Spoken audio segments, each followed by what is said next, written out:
All right then, well, it's day 3 of the 888.com World Grand Prix, brought to you by World Snooker. We're live on ITV Sport. Welcome to Break Off.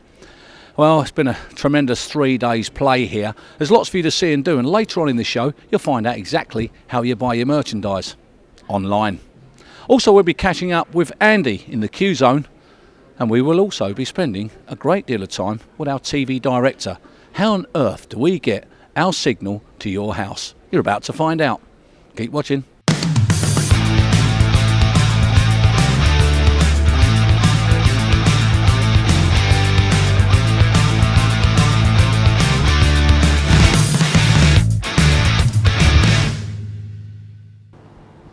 We know I told you Break Off can really take you places that you don't normally go. Well, our final match this afternoon is on inside the arena. We're outside with the broadcast trucks, and it's about time you saw how the action gets to your screens.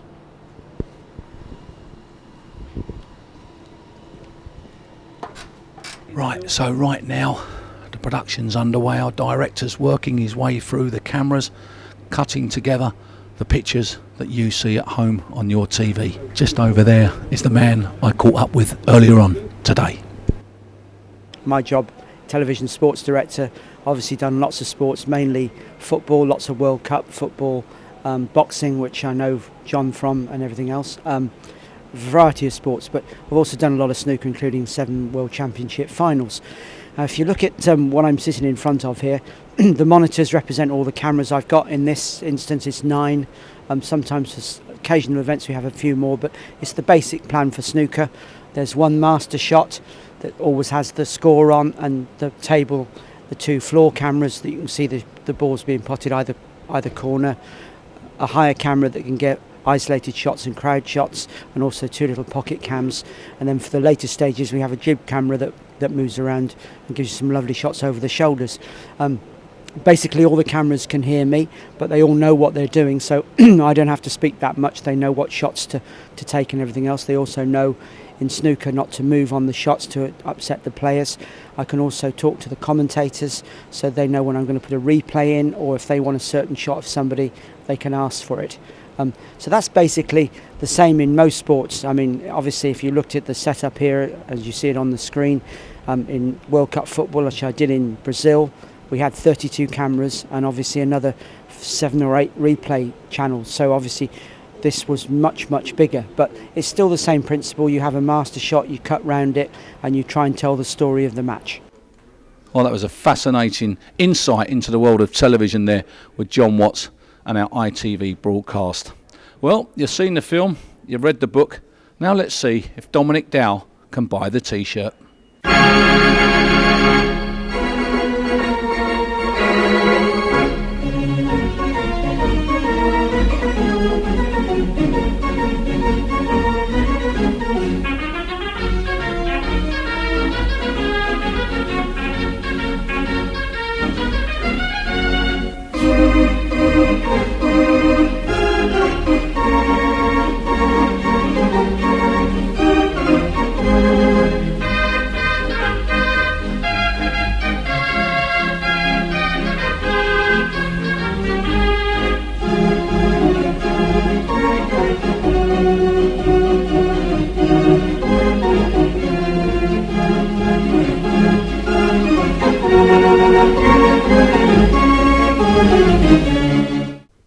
Goodness me, he's an happy soul, that Dominic Dow, isn't he? He's got the t-shirt anyway.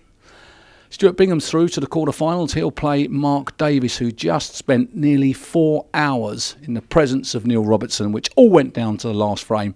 Smashed the black in. Mark Davis is into the quarterfinals. This is what he had to say. Mark Davis, it was real epic there against Neil Robertson. It was a very, very long game of snooker, but absolutely thoroughly enjoyable, with the longest frame of the whole tournament. I mean, talk us through the ups and downs of the last frame only. I mean, it was magnificent. Yeah, it was amazing. I said before, I didn't really feel like it was that long a frame. It didn't feel that long. I knew it was quite long. It was only until I looked up and see 70 minutes had just gone past that I realised, God, I don't think I've ever played a frame that long in my life, all my career, to be honest with you. But I say I didn't feel it. It was some good safety. It was just a scrappy frame. Sometimes they go like that.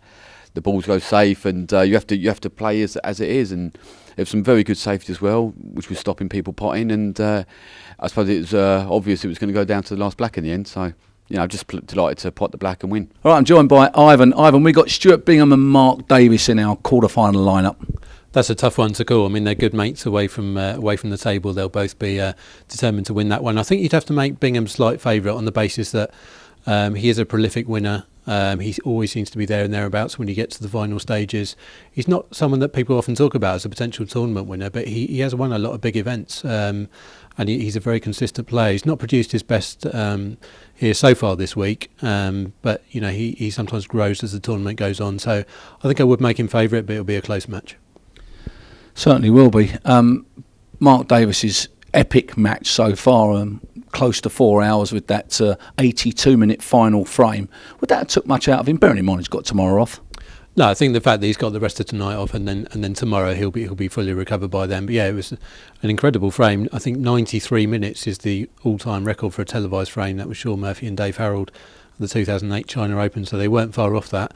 But great pot from Davis on the final black in the end. You go through a frame that long, and if you end up losing it, it's devastating. So he'll be delighted to have potted that black. That's very, very true. And it fortunes the brave, as they say. Well, it's all about the skill and integrity and practice, and that starts at a very early age. And someone that knows all about that is the man that's been running our Qzone, Andrew.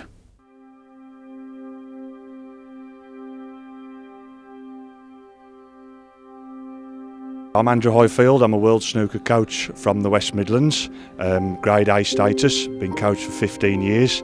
Been delighted to be here this week at the Grand Prix for the last 3 days here in the Qzone area.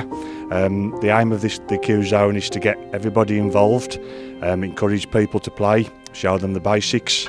Players of all standards and abilities are welcome to have a go. We do a few challenges here, like the 60-second challenge, pot as many reds in a minute as you can. I'll give some coaching sessions out, and there's a few prizes to be won. This is in conjunction now with the Qzone into Schools project that's we introduced 2 years ago. We've had the backing of Steve Davis behind this. Basically, we've rolled this out now to over 30 schools in the UK. The participation figures has been around 15 to 17,000 children are now playing. 40% of those are girls, which is really encouraging, and we're also encouraging a lot of disability championships we've got coming up as well. So out the 17,000 children that are playing in schools, they wouldn't have picked a queue up probably before the Qzone into schools. So our next big event obviously coming up is the World Championships at the Crucible Theatre in Sheffield in April. We'll be in the Winter Gardens with the Qzone, so if you're around, and please feel free to come in, have some coaching and get on the table, and we'll encourage you to come and have a go. Inspiring stuff there from Andrew. Well, we've had an amazing day here as the sun sets in Llandudno. It's all about the break-off. Bye for now. You get some rock, got any ice cream, and your candy floss, and got a noisy digger, have you?